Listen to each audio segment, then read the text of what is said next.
Hi, I'm Belinda, and welcome to Storytime with Belinda. Here, every story has a heartbeat, and each one is made to connect with you.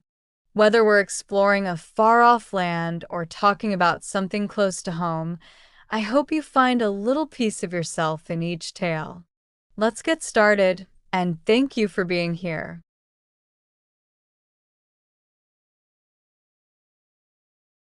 Medusa's story begins in the ancient, primordial depths of the sea, where she was born to Phorcys and Ceto, two deities who were part of the primordial generation of Greek gods. Phorcys, often depicted as an ancient, sea-dwelling god, and Ceto, his equally mysterious counterpart, were not beings of beauty or power in the traditional sense. Instead, they represented the more terrifying and grotesque aspects of nature, embodying the unknown and the chaotic forces of the sea. They were far removed from the Olympian gods, who were often celebrated for their grandeur and nobility. Medusa's origins, however, are distinct from those of her parents. Unlike her sisters, Stheno and Euryale, who were born as monstrous beings with no possibility of transformation, Medusa was originally depicted as a mortal woman. Her beauty, remarkable even in a world filled with gods, goddesses, and mythical creatures, was something that could stop both mortals and immortals in their tracks. Described by poets and writers as having golden hair, a radiant smile, and eyes that sparkled with allure, Medusa's beauty was her greatest asset. It was said to be so enchanting that it had the power to captivate the hearts and minds of all who saw her. In a world dominated by gods, men, and powerful creatures, beauty was a currency that could elevate a person's status. Yet, for Medusa, it would soon become a curse. Beauty, particularly in Greek mythology, often held a dual nature. It was not merely a physical attribute, but also a reflection of one's social value. In the ancient Greek worldview, beauty could be a divine gift, an indication of favor from the gods. Yet, it was also a burden. Beautiful individuals, especially women, often found themselves vulnerable to jealousy, lust, and desire, as their beauty made them targets of unwanted attention from both mortals and gods. This intense focus on Medusa's appearance and allure became the foundation upon which her tragic fate would be built. Medusa's beauty was not just admired by those around her, it became her identity. She was celebrated as one of the most beautiful women in all of Greece. Yet, in the mythological world where divine beings frequently intervened in mortal affairs, her beauty was as much a blessing as it was a source of danger. Men sought her affection, and kings, princes, and warriors vied for her hand, but it was not the mortal realm that would forever change her life. Rather, it was the gods themselves, whose capricious nature shaped the fates of mortals and immortals alike. Medusa's beauty, so celebrated by mortals, also became the object of divine desire. Poseidon, the mighty god of the sea, was among those who found himself mesmerized by Medusa's stunning appearance. It is said that Medusa, as a young and vibrant woman, had captured the eye of Poseidon, who, unlike any mortal man, had the power to claim her as he pleased. The myth suggests that Poseidon's attraction to Medusa was not mere admiration but a desire that led to violent consequences. However, what makes this part of Medusa's story even more tragic is that Medusa was not seeking the attention of Poseidon, nor was she complicit in what happened next. Medusa was not an active participant in this act of seduction, nor was she empowered by it. Instead, Medusa was a priestess of Athena, a vow-bound virgin who dedicated herself to the goddess of wisdom, warfare, and chastity. As a priestess, Medusa swore an oath to remain pure, untouched by the desires of men and the distractions of earthly matters. For Medusa, this was not just a vow but a sacred duty, a promise made in reverence to Athena, whom she admired deeply. In the temple of Athena, Medusa's beauty was seen as part of her divine service, her physical appearance a reflection of the goddess's values. But in the myth, beauty becomes both a blessing and a curse in the most literal sense. It is here that Medusa's fate took a dark turn.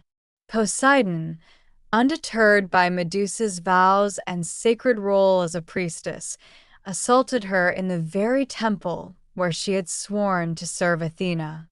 This act of violence was not only a violation of Medusa's body, but a desecration of the temple itself, a direct affront to Athena's sanctity. The divine space meant to be free of earthly corruption was invaded by Poseidon's lust, and Medusa became its unwilling victim. The violation was not only an act of physical harm, it was a profound betrayal of the sacred bond Medusa had with her goddess. It is important to note that this assault was framed not just as a violation of Medusa's body, but also as a violation of her sacred duties. She, as the victim, became the one to suffer the consequences, while Poseidon, the god who initiated the act, faced no punishment. This imbalance of power between gods and mortals, the violation of a woman by a divine being, and the repercussions for the victim rather than the perpetrator, sets the stage for the greater tragedy that is about to unfold in Medusa's life. Medusa's transformation into a victim of divine wrath was both sudden and unjust. Athena, upon discovering the desecration of her temple, responded not with the punishment of Poseidon, the god who had violated Medusa and the temple, but instead, she turned her wrath on Medusa herself. In the eyes of Athena, Medusa was now tainted by the violation, forever stained by the consequences of Poseidon's lustful actions. Medusa, the once beautiful priestess, was punished not for her actions, but for being the object of a god's desire. In this moment, Medusa's life of beauty, reverence, and service was shattered. The innocent woman who had once been admired for her grace and purity was transformed into a monster by the will of the gods. This transformation was not a punishment of Poseidon's crime, but a cruel and unjust punishment of a woman who had no power to control the forces that acted upon her. In the world of Greek mythology, beauty often serves as both a blessing and a curse for women, especially in the presence of the gods. Medusa's beauty, which had once been a source of pride and admiration, became a symbol of her vulnerability and eventually her undoing.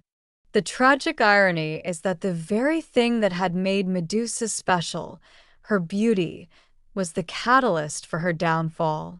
In a world ruled by the whims of gods, beauty became a dangerous attribute, one that could lead to jealousy, betrayal, and a victimization that no mortal could avoid. Medusa's life as a priestess of Athena was one of piety, grace, and deep spiritual commitment. As one of the most revered goddesses in the Greek pantheon, Athena represented wisdom, war, strategy, and the preservation of sacred spaces. She was not only the goddess of battle, but also the protector of cities and the embodiment of the intellect, rationality, and order.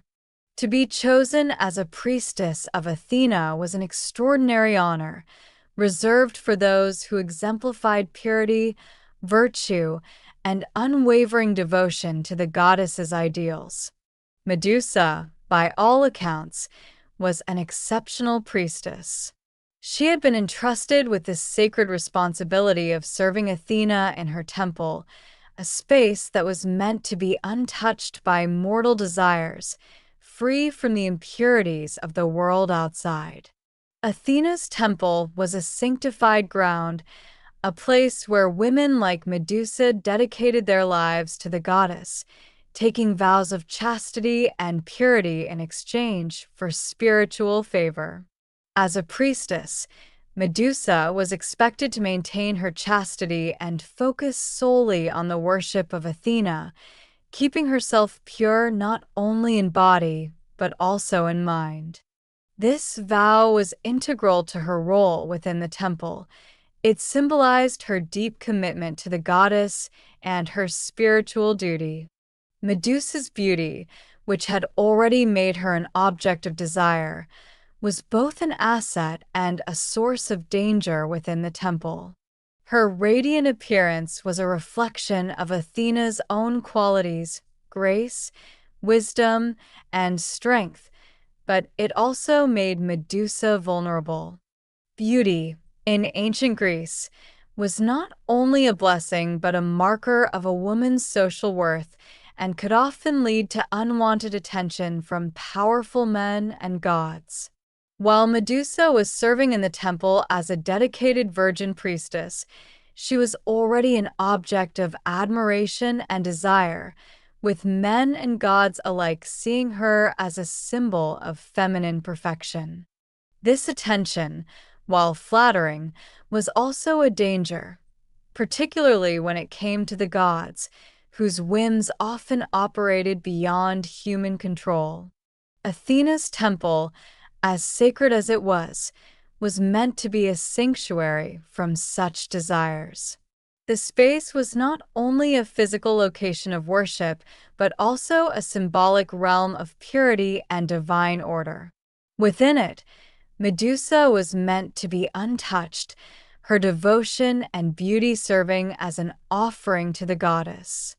It was a space that, ideally, stood apart from the darker, chaotic forces of the world, an earthly realm meant to reflect the divine order Athena represented. However, this delicate sanctuary was violently disrupted when Poseidon, the god of the seas, chose to violate Medusa. Poseidon's desire for Medusa, born from her stunning beauty, was an overwhelming force that transcended the divine rules of hospitality and respect. What is often overlooked in the story is that Medusa did not invite Poseidon's affection. She did not pursue him. She was not a willing participant. Poseidon's assault on Medusa occurred without her consent and was, in many ways, an act of divine abuse of power, a stark demonstration of the unchecked lust and dominance that the gods often exhibited toward mortals.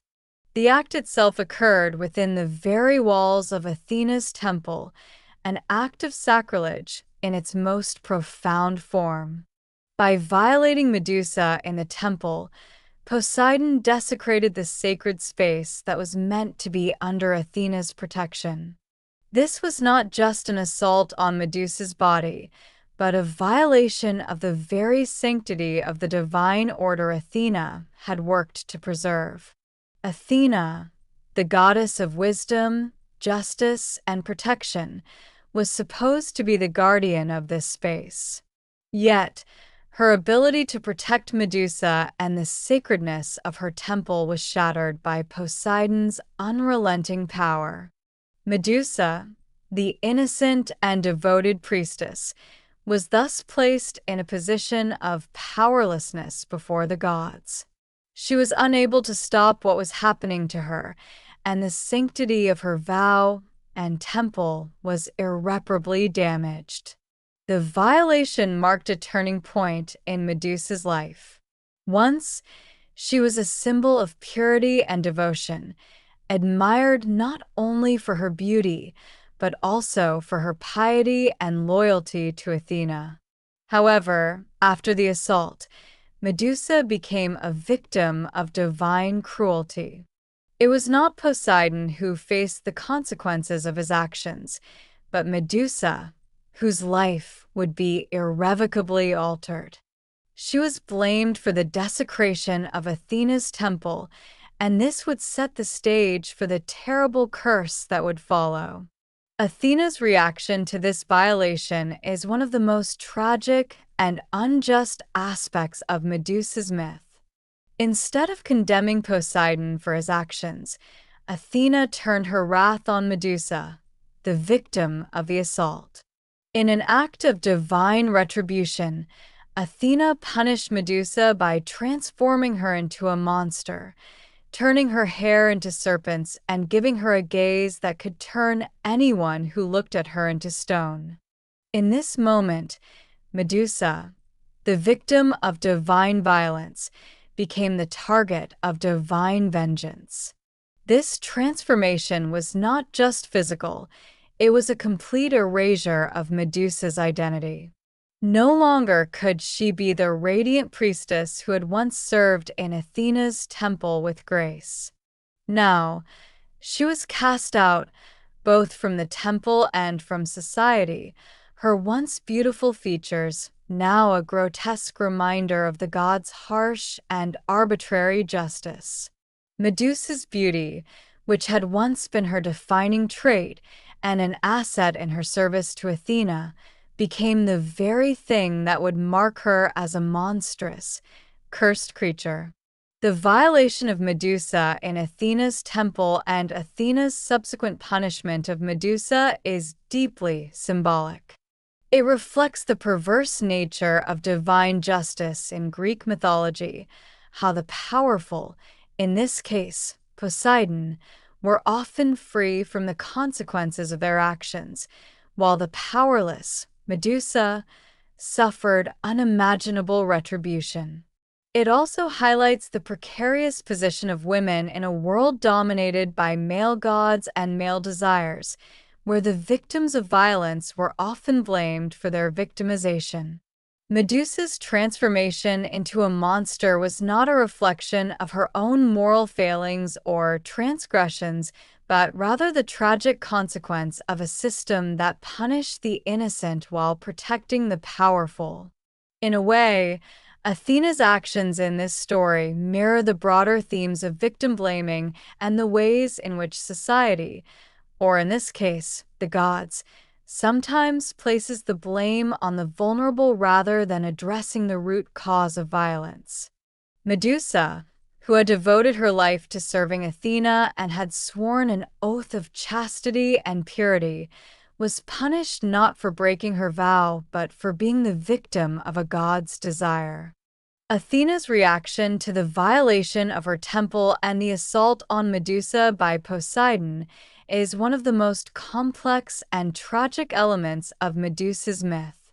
As the goddess of wisdom, war, and justice, Athena was expected to uphold the moral order and protect the sanctity of her temple and her priestesses. The very concept of divine justice, as understood in ancient Greece, was rooted in the idea that the gods maintained balance and order. However, in Medusa's case, Athena's actions reveal the darker and more arbitrary side of divine power. Rather than punishing Poseidon for desecrating her sacred space and violating her priestess, Athena directed her anger toward Medusa herself. This decision, one that marked Medusa's complete downfall, demonstrates the capriciousness of the gods and the dangerous, often unjust consequences that mortals and lesser deities faced when they fell victim to divine wrath. In Greek mythology, the gods were known for their fierce and sometimes brutal actions. Their whims, desires, and jealousies shaped the lives of mortals, often with little regard for fairness. Medusa's story is perhaps the most tragic example of this divine cruelty, as it was not the wrongdoer, Poseidon, who faced punishment, but the victim. Athena's wrath was harsh, immediate, and irreversible. By cursing Medusa, she turned her into the very monster that people would fear, despise, and ultimately blame for their misfortune. The curse Athena placed upon Medusa was both physical and symbolic, stripping her of her humanity and her divine connection to the goddess. Where Medusa had once been a beautiful, radiant woman with golden hair, she was transformed into a hideous creature with snakes for hair. These serpents, writhing and hissing on her head, became one of the most recognizable symbols of her curse. They were a grotesque reflection of her inner torment, a visual manifestation of the pain and anger Athena directed toward her. The snakes were not simply an accessory. They represented the venomous hatred and anguish Medusa now carried with her, the result of both the assault and the unjust punishment she was made to endure. But the transformation did not stop with her appearance. Athena's curse also granted Medusa the power to turn anyone who looked at her into stone. This ability, which made her the feared and isolated figure we know today, was both a weapon and a symbol of her punishment. It transformed Medusa from a woman who was once celebrated for her beauty into a terrifying monster, capable of petrifying anyone who dared to meet her gaze. This new power was not a gift, it was a consequence of her violation. Athena's curse, rather than being a form of justice, served only to amplify the tragedy of Medusa's life. No longer could Medusa use her beauty as a source of strength or attraction. Instead, her beauty had been turned into a deadly weapon that pushed others away rather than drawing them near. Medusa's transformation into a Gorgon was not merely a change in appearance, but a social and psychological exile. She was no longer welcome in the world she had once known, rejected by both mortals and gods alike. The society that had once admired her beauty now feared her, and the temple that had once been her place of service became a place of memory, forever tied to her painful past. Medusa's beauty, once a sign of divine favor and admiration, had now become a curse that made her an outcast. It is important to note the deep irony in Athena's response to Medusa's assault. Athena, the goddess of wisdom, was known for her strategic thinking and careful deliberation. Yet, her reaction to Medusa's violation was not one of careful consideration or wisdom, it was one of harsh vengeance. Athena's wrath, in this case, reflects the flawed nature of divine justice in the Greek mythological world, where the gods' emotions and actions were often unpredictable and disproportionate to the offense committed. Athena's curse not only caused Medusa's physical transformation but also symbolized the way in which victim blaming was woven into the fabric of ancient mythology. Medusa, who had been wronged by Poseidon, was forced to bear the punishment for both the desecration of Athena's temple and the assault she had endured. In doing so, Athena inadvertently shifted the narrative away from the violation and onto Medusa's flaw, her beauty, which was now seen as the source of her downfall. Medusa's curse also severed her connection to the world of gods and mortals. In one fell swoop, Athena removed the priestess who had once served her and replaced her with a creature who could no longer interact with the world in any meaningful way. Her curse made Medusa a symbol of fear and danger, and any attempt to approach her was met with petrification. This transformation into a monster represents a severance from her former life and an imposition of isolation. Medusa was no longer a part of the world she had once known. She was cast into exile, away from civilization, where she would dwell in desolation. In this context, Athena's actions can be seen as emblematic of a broader divine pattern. The gods in Greek mythology often dealt with mortals not by pursuing justice, but by exacting vengeance, even when it was the gods themselves who were at fault. In Medusa's case, her transformation reflects how a victim of divine power can be twisted into something monstrous, not because of their own deeds, but because of the whims of the gods. Athena's wrath, in its unjust severity, transformed Medusa into a figure of fear and horror, creating a self-perpetuating cycle of isolation and violence. But there is also another layer to this transformation. Athena, a goddess who is known for her wisdom and strategic intelligence, was aware of the consequences of her actions. By transforming Medusa into a monster, Athena gave her the power to protect herself in a world where she had been victimized by a powerful god. Medusa's gaze, which could turn anyone to stone, became her defense mechanism.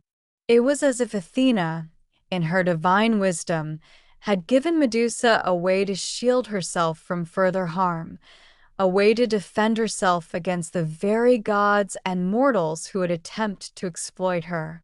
While this power might have provided Medusa with some measure of protection, it also ensured her continued alienation from society. No longer could Medusa exist as the beautiful, innocent priestess she once was. Instead, she had to live as a creature who was both feared and despised, a being who could only communicate through violence, her gaze transforming others into stone. In the end, Athena's curse, while meant to punish, also had the unintended consequence of further cementing Medusa's status as a tragic figure, caught in an unending cycle of pain and rejection. While Medusa is perhaps the most famous of the Gorgons, the monstrous trio to which she belongs, she was not alone in her transformation.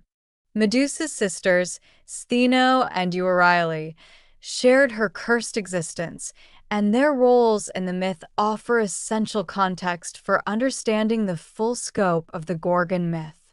Together, these three sisters form one of the most iconic and fearsome creatures in Greek mythology. Though Medusa is often depicted as the most tragic and human of the three, her sisters are equally integral to the story, and their fates, though different from hers, help illuminate the complexity of Medusa's transformation and the role of the Gorgons in ancient Greek myth.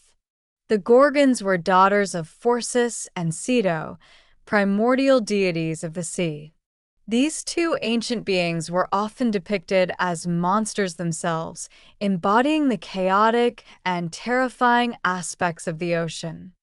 Perseus, a sea god with an unsettling appearance, was the embodiment of the unknown depths of the ocean, while Stheno was the goddess of sea monsters. The Gorgons, born from these primordial beings, inherited both the fearsome qualities of their parents and their own monstrous forms. The Gorgons were commonly depicted as having hair made of venomous snakes, with eyes that could turn anyone who gazed upon them into stone. Their physical appearance was a direct reflection of their nature, frightening, unnatural, and dangerous. While their monstrous qualities were a unifying trait, each of the three sisters possessed distinct characteristics that set them apart from one another. Medusa, the most well-known Gorgon, was unique among her sisters. She was the only mortal among them. Her beauty, once celebrated by the gods, marked her as different from her immortal siblings. Before her transformation, Medusa had been a symbol of beauty and grace, a priestess of Athena, with golden hair and an allure that captivated both mortals and gods alike. However, after Poseidon's violation and Athena's curse, Medusa's beauty was replaced with a monstrous appearance, and she was condemned to live in isolation, far from the civilization she once belonged to. In contrast, Medusa's sisters, Stheno and Euryale, were both immortal and monstrous from birth. Their serpentine hair and petrifying gaze were a natural part of their being, and they were as fearsome in appearance as they were in nature. Unlike Medusa, who had once lived a life of beauty and service, Stheno and Euryale had never known any other existence but that of the Gorgon. They were born into their monstrous roles, making their curse a part of their very identity. As immortals, they were exempt from the fate that befell Medusa, but their existence was no less tragic. Stheno, whose name means forceful or mighty, was known for her violent and terrifying nature. In many versions of the myth, she is depicted as the most fearsome of the three sisters, possessing an unparalleled strength and ferocity that made her a formidable creature. While Medusa's tragedy was tied to her transition from beauty to monstrosity, Stheno's role as a monster was inherent, and she embraced it fully. Stheno was often depicted as the most aggressive and cruel of the Gorgons, using her strength and her powers to terrorize anyone who dared to approach her. Though Stheno was immortal and not subjected to the same curse as Medusa, her existence was marked by violence and fear. She is often portrayed as the protector of her sisters, fiercely guarding Medusa after her transformation. In some myths, Stheno is shown to be more active in the defense of her sisters, seeking revenge on anyone who harmed them or attempted to harm Medusa. Her role as a fierce defender of the Gorgons contrasts with Medusa's tragic vulnerability, highlighting the difference in how each sister coped with her monstrous nature. While Medusa sought solace and retreat from the world, Stheno was a warrior who engaged with the world in violent defense. Despite her fearsome reputation, Stheno's existence was still tied to the larger mythological themes of divine punishment and the consequences of violence. Her immortality meant that she would never experience death, but her life was not one of peace or contentment. Instead, Stheno lived in a state of constant conflict, both protecting her sisters and confronting the mortal heroes who sought to defeat the Gorgons. Her role as the fighter of the trio made her a necessary part of the myth, as it underscored the deep division between the cursed Gorgons and the world of the gods and mortals. Euryale, whose name means wide-leaping or swift, was the third and least frequently mentioned Gorgon.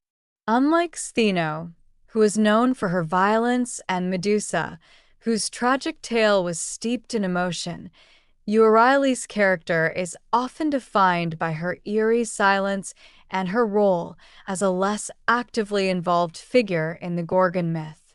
In many accounts, Euryale's presence is marked by her monstrous appearance, her ability to petrify anyone who meets her gaze, and her relationship with her sisters, but she does not often take a prominent role in the myth itself.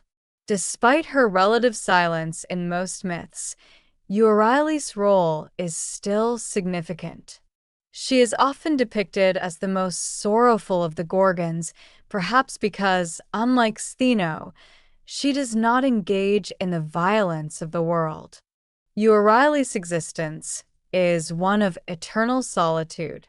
While Stheno is active in protecting her sisters, and Medusa's story is driven by her transformation and eventual death at the hands of the hero Perseus, Euryale is a tragic figure who seems trapped in the same unending cycle of monstrosity and exile as her sisters. Though less discussed, her silence and immobility can be seen as a form of suffering in its own right. Euryale's tragic passivity. She does not act in the way that Stheno does, nor does she face the tragic transformation of Medusa, is an important counterpoint to the other Gorgons' more active roles in the myth.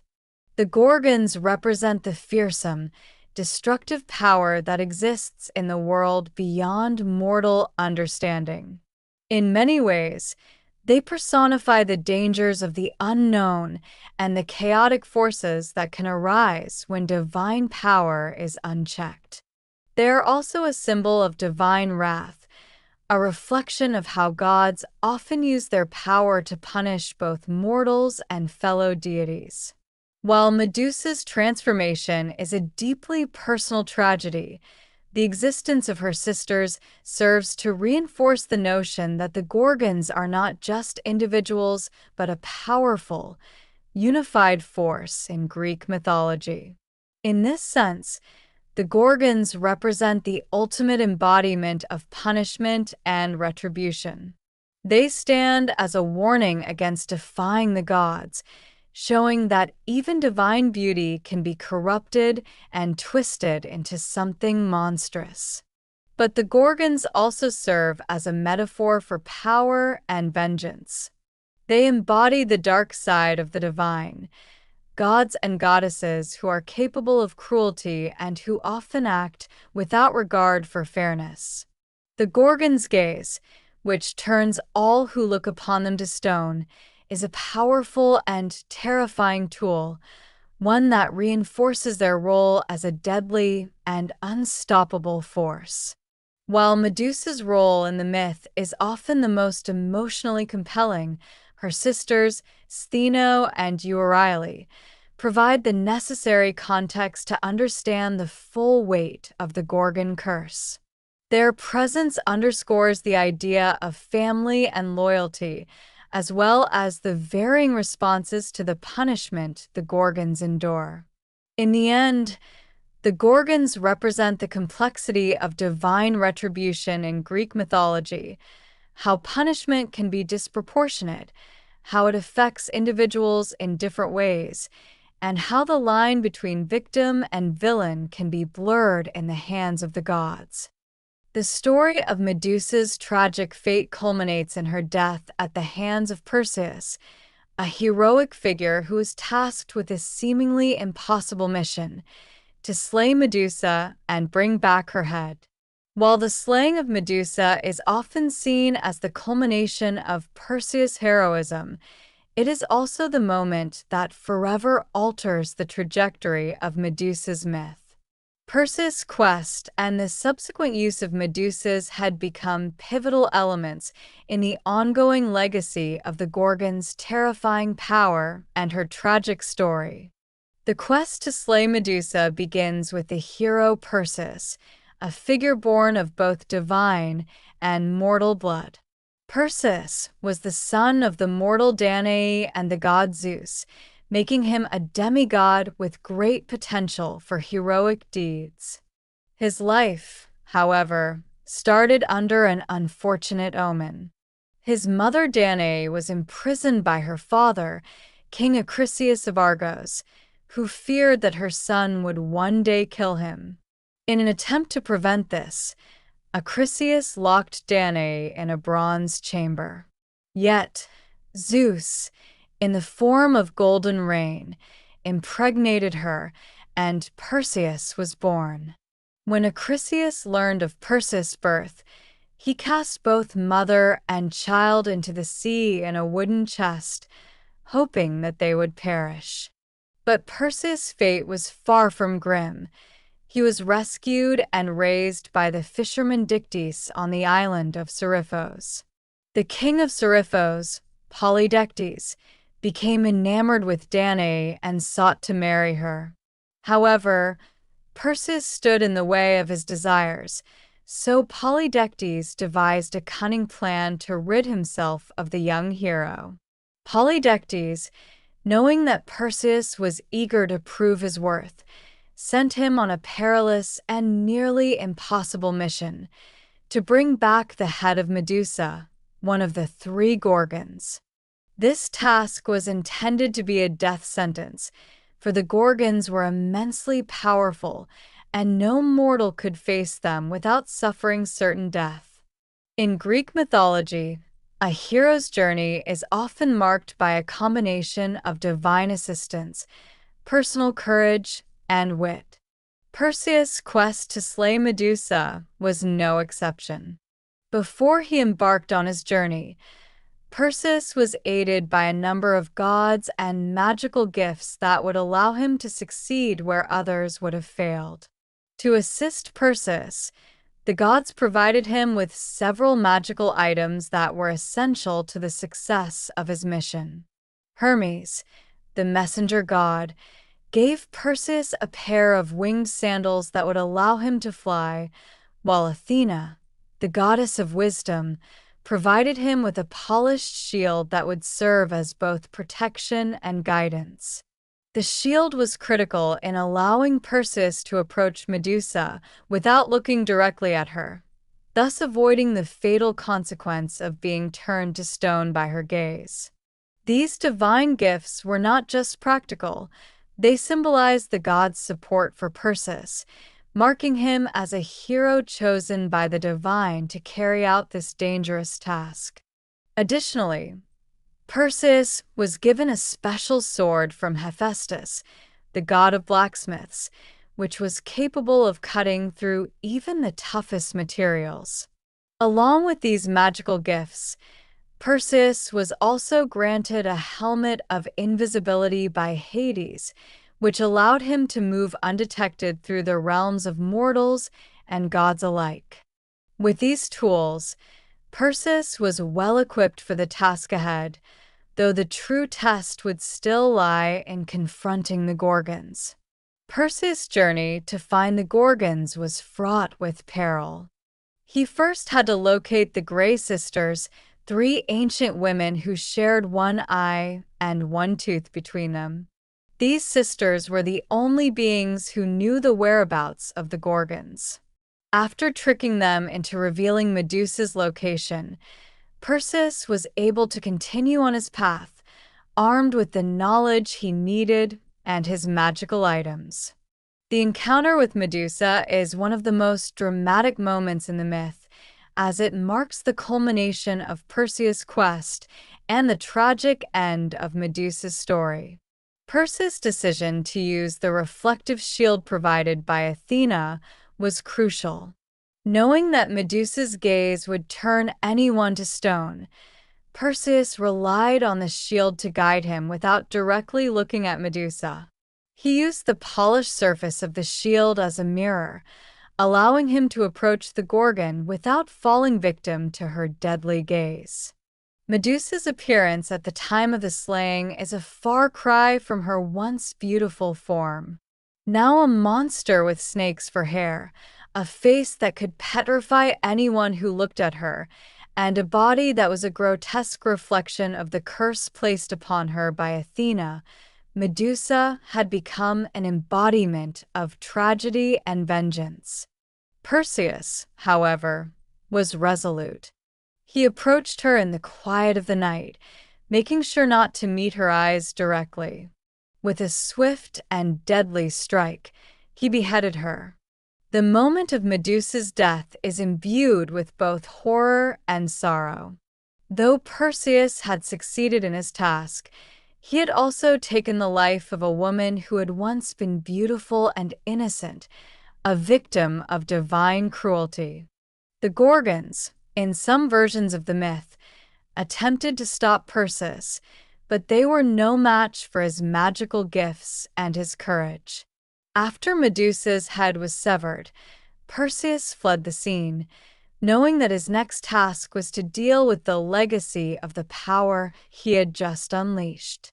Though Medusa's life ended tragically, her head lived on, and it became a symbol of both fear and power that would continue to shape the lives of those who encountered it.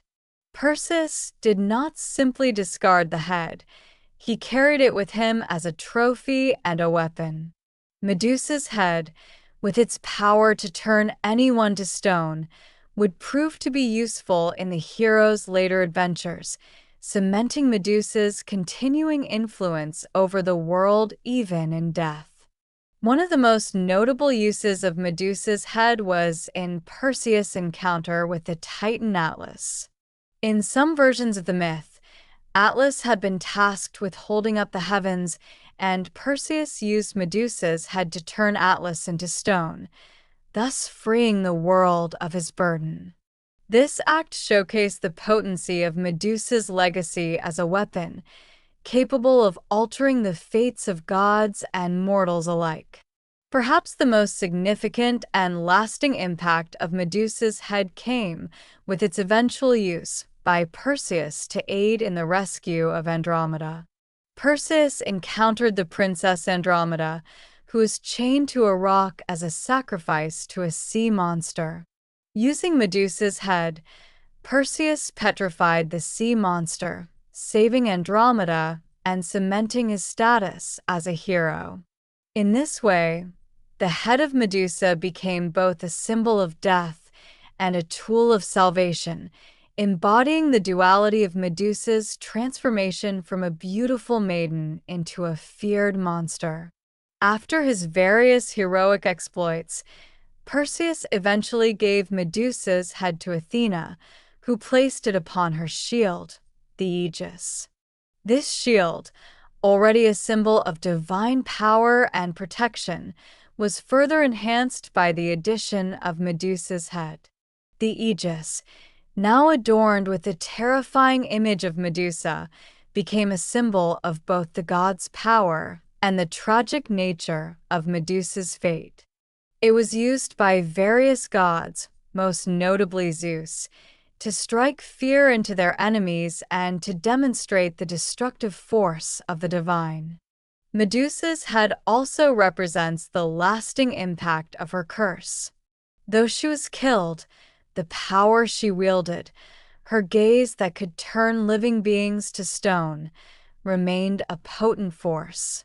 Perseus' use of her head as a weapon is a poignant reminder of how the tragic consequences of divine punishment often transcend the mortal realm. Medusa's head, once a symbol of beauty and allure, had been turned into an object of fear and retribution, a legacy that would endure far beyond her death. In a sense, Medusa's legacy is intertwined with Perseus' triumphs. Her transformation from a beautiful woman into a monster and then into a powerful weapon illustrates the full cycle of the myth, from victimization to vengeance and finally to a tool of heroism and protection. Medusa's head is not merely a symbol of horror, but also of the unintended consequences of divine intervention.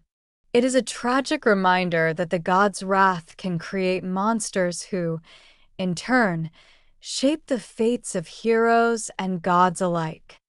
The myth of Medusa, once a tale of divine retribution and monstrous transformation, has undergone a profound transformation in the modern era. What was once a story of a woman punished by the gods has evolved into a complex and empowering symbol of resistance, reclaiming power and challenging societal norms. Over time, Medusa has transcended her original role as a villainous figure and has become a symbol of feminism, autonomy, and the fight against patriarchal oppression. Her transformation, from a cursed monster to an icon of empowerment, reflects broader cultural shifts in how we view women's strength, agency, and ability to define their own identities. In her original myth, Medusa was a victim of both divine punishment and sexual violence.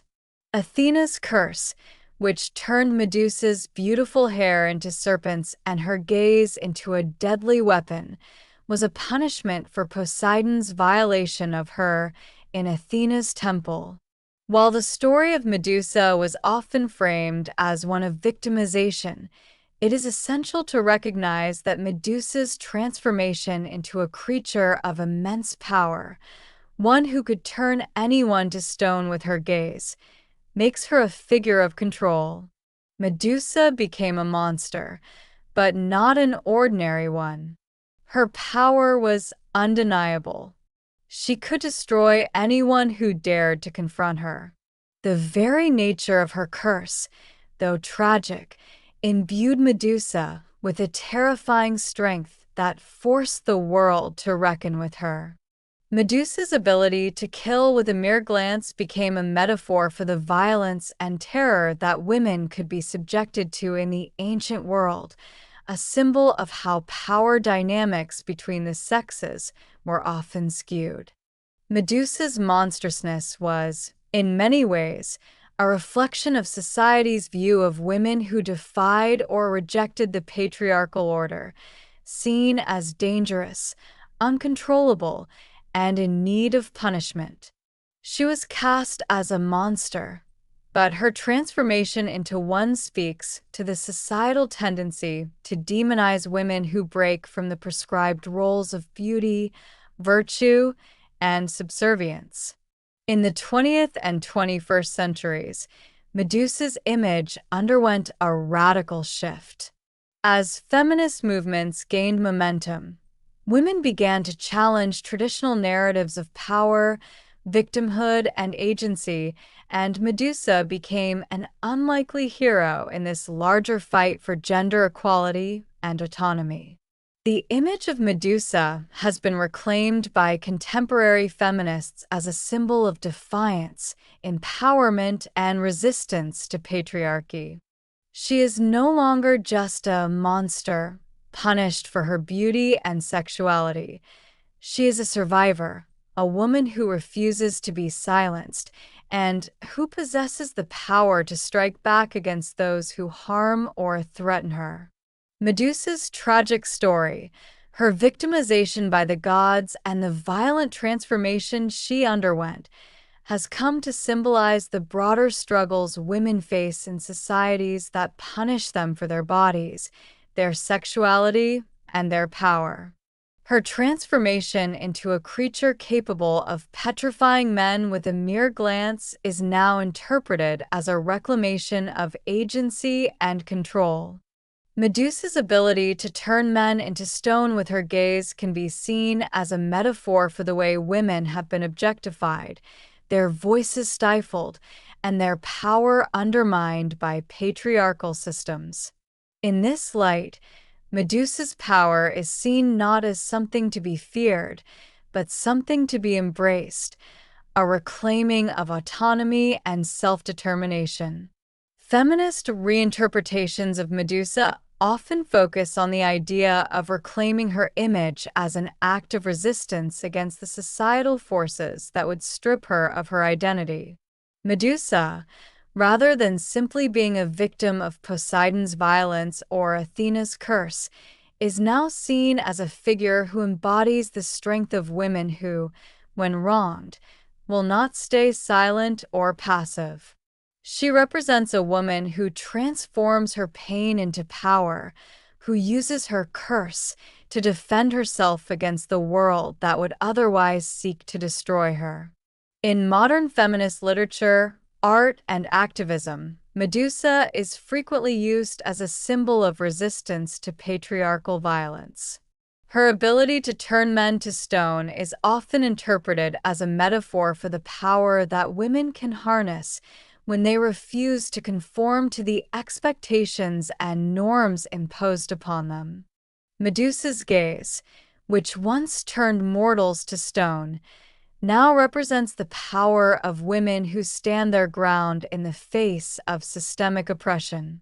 In this interpretation, Medusa is no longer a passive victim of male violence, but a powerful and active force who refuses to be controlled or diminished. Her image has been reclaimed as a way of confronting the pervasive culture of victim blaming that often surrounds women who are assaulted, harassed, or oppressed. By transforming Medusa into a figure who actively fights back, feminists have reframed her story from one of mere punishment to one of empowerment. In this light, Medusa becomes a symbol for women who, rather than accepting their victimization, choose to reclaim their power and take control of their own destinies. The feminist reclamation of Medusa has also become an important cultural and political statement about the role of women in society. In a world where women's voices have historically been marginalized or silenced, Medusa's power to petrify those who dare to look at her symbolizes the importance of self-empowerment and the refusal to be silenced by the forces that seek to undermine women's autonomy. As Medusa's image has evolved, she has become a symbol of women who challenge the patriarchal system, who refuse to be controlled, and who choose to define themselves on their own terms. Medusa's transformation into a symbol of resistance is evident in modern literature, art, and popular culture. In many contemporary works, Medusa is no longer seen as a villain but as a tragic and misunderstood figure whose powers are a response to the violence done to her. Writers, artists, and filmmakers have embraced Medusa as a figure of strength, using her story to explore themes of power, resistance, and agency. In literature, works like The Silence of the Girls by Pat Barker and Circe by Madeline Miller revisit ancient myths with a focus on the female experience. These works give voice to female characters who, like Medusa, are often written out of the dominant narrative or are forced to endure punishment for the actions of men. Medusa's story, in these reimaginations, serves as a rallying cry for women to reclaim their narrative and their power. In visual art, Medusa's image has undergone a transformation as well. Artists like Caravaggio have famously portrayed Medusa as both beautiful and monstrous, reflecting the duality of her nature. In more contemporary works, artists have focused on Medusa's eyes and the power they hold, using her image to explore the dynamics of power and resistance. Medusa's snakes, once symbols of chaos and monstrosity, are now often interpreted as a sign of her strength, as something that makes her formidable rather than pitiable. Medusa's portrayal as a figure who defies the societal standards of beauty, virtue, and passivity has become an important symbol in the fight for women's rights and empowerment. Medusa's legacy has also extended into the world of film and television, where she is often reinterpreted as a figure who defies the traditional victimhood associated with her. In films like Clash of the Titans, both the 1981 and 2010 versions, Medusa is depicted as a terrifying, yet tragic figure, her monstrous form serving as a metaphor for the dangers of unchecked power and the punishment of those who defy the gods. In many modern reimaginings, Medusa's story highlights the ways in which women's power can be seen as both a curse and a source of immense strength, depending on who is telling the story. The contemporary reinterpretation of Medusa is part of a larger cultural movement that seeks to address the ways in which women's bodies, their autonomy, and their strength have historically been controlled and diminished. The feminist reinterpretation of Medusa highlights the complexities of her narrative. She is not simply a victim of Poseidon's violence or Athena's wrath, nor is she just a symbol of unchecked rage.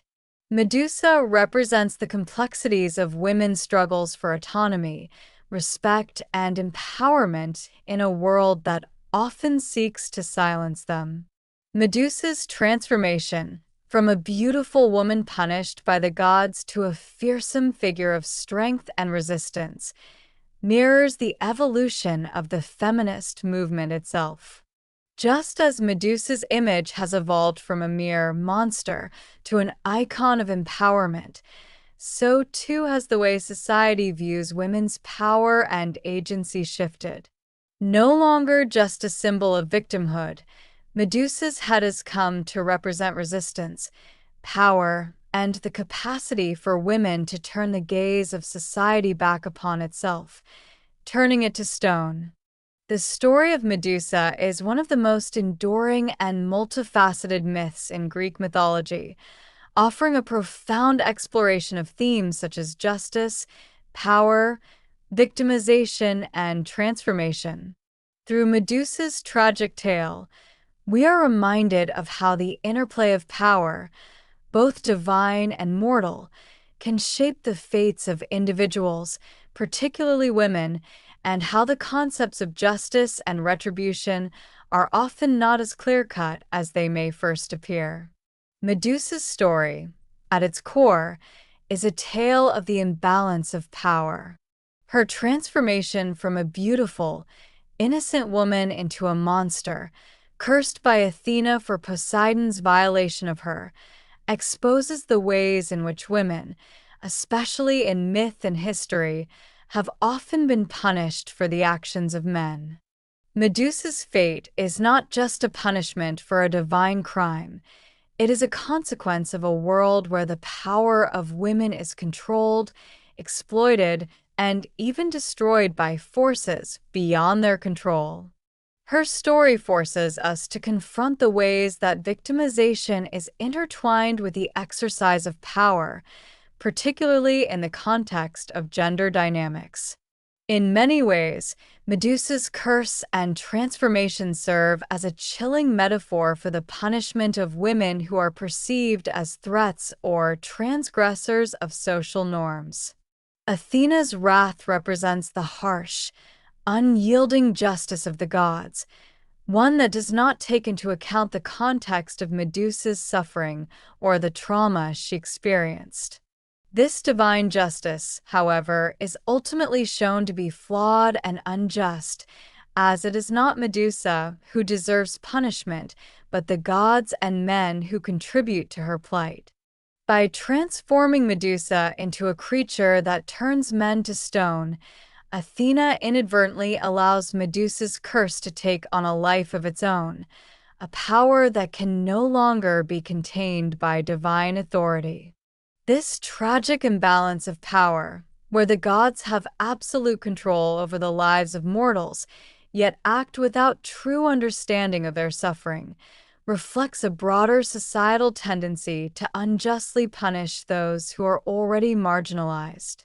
Medusa's suffering, then, can be seen as a reflection of how society often punishes victims rather than perpetrators, especially when it comes to issues like sexual violence and victim blaming. The powerful deity Athena, in this sense, embodies the unyielding forces of patriarchal justice that fail to recognize the nuances of an individual's trauma or circumstances. In more recent times, however, Medusa's myth has undergone a reinterpretation that challenges these notions of justice and victimization. As the feminist movement has gained prominence, Medusa's story has been re-examined through the lens of empowerment and resistance.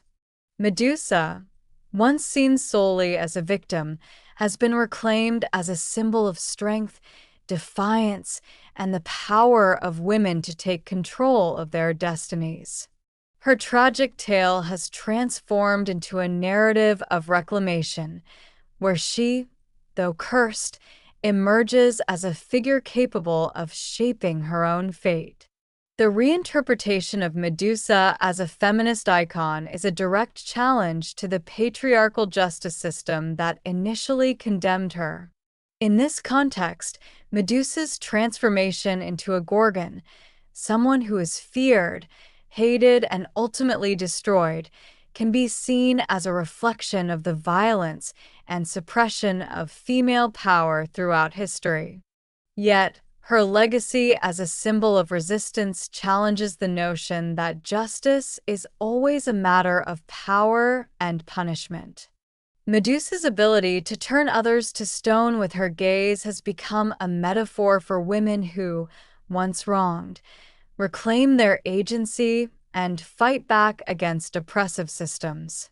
The act of turning those who harm her into stone symbolizes the power of women to stop the systems that seek to control them, offering an alternative form of justice, one that is not rooted in divine punishment, but in the capacity for women to stand firm in their own right and to challenge those who seek to subjugate them. Through this reinterpretation, Medusa's story can be understood as an exploration of the complexities of justice itself. Is justice truly achieved through vengeance and punishment, or is it about the healing, reclamation, and restoration of balance? Medusa, in her death and in the legacy of her head, forces us to grapple with these difficult questions. She is no longer simply the punished, the objectified, or the monster. She becomes a symbol of the resistance against all forms of injustice. Her tale is a reminder that justice, in its true form, should be about healing and the reclamation of power, not just retribution or punishment. Medusa's myth also offers a poignant reflection on the power dynamics that exist between the gods and mortals, as well as between men and women.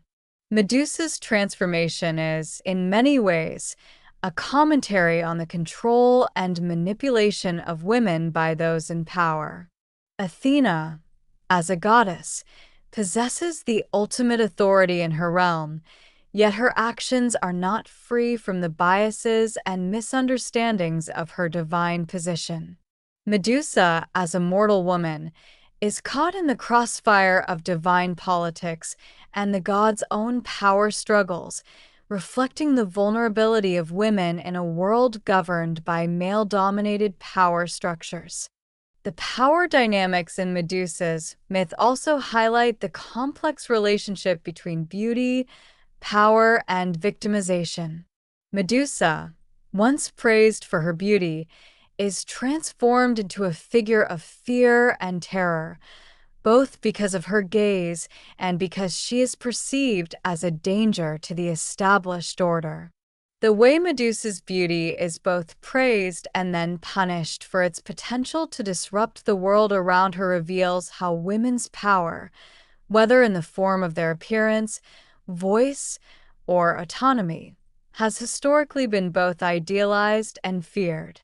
Medusa's tale forces us to consider how societal views of beauty and power can serve to empower or destroy women, depending on how these attributes are perceived in relation to the prevailing norms of the time. Medusa's legacy, however, continues to challenge these rigid power structures. By reclaiming Medusa's image, contemporary feminism is pushing back against the objectification and silencing of women, asserting that women's beauty, power, and autonomy should not be sources of fear or punishment, but sources of strength and pride.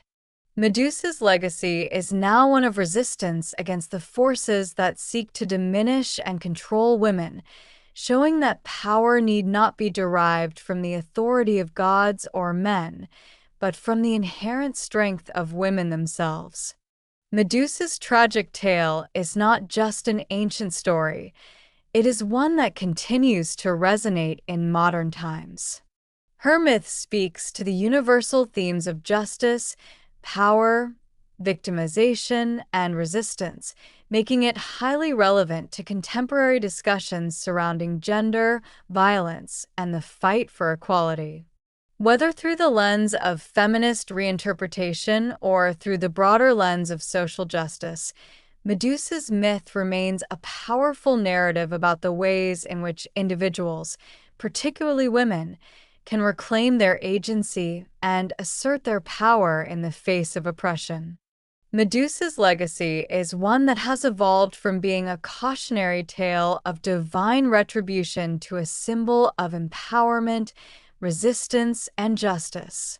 Her journey from victim to villain to icon of strength reflects the ongoing struggle for justice and equality, and her image continues to serve as a reminder of the importance of challenging the forces that seek to diminish and silence those who are marginalized.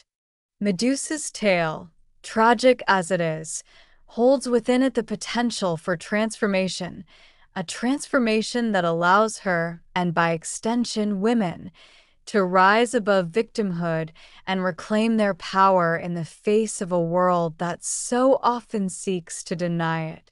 In the end, Medusa's story is a reflection of the complex interplay of power and justice, a story that challenges us to reconsider what true justice looks like and how power can be both a tool of oppression and a means of resistance. As we continue to navigate the challenges of our own world, Medusa's myth remains a poignant reminder of the need to re-examine the ways in which power is wielded and how justice is defined, ensuring that it serves to empower, rather than oppress, those who have long been silenced. Thanks for hanging out with me, and I hope you had as much fun as I did. If you love this one, make sure to hit that like button, and don't forget to subscribe so you never miss a new tale. Got a story idea?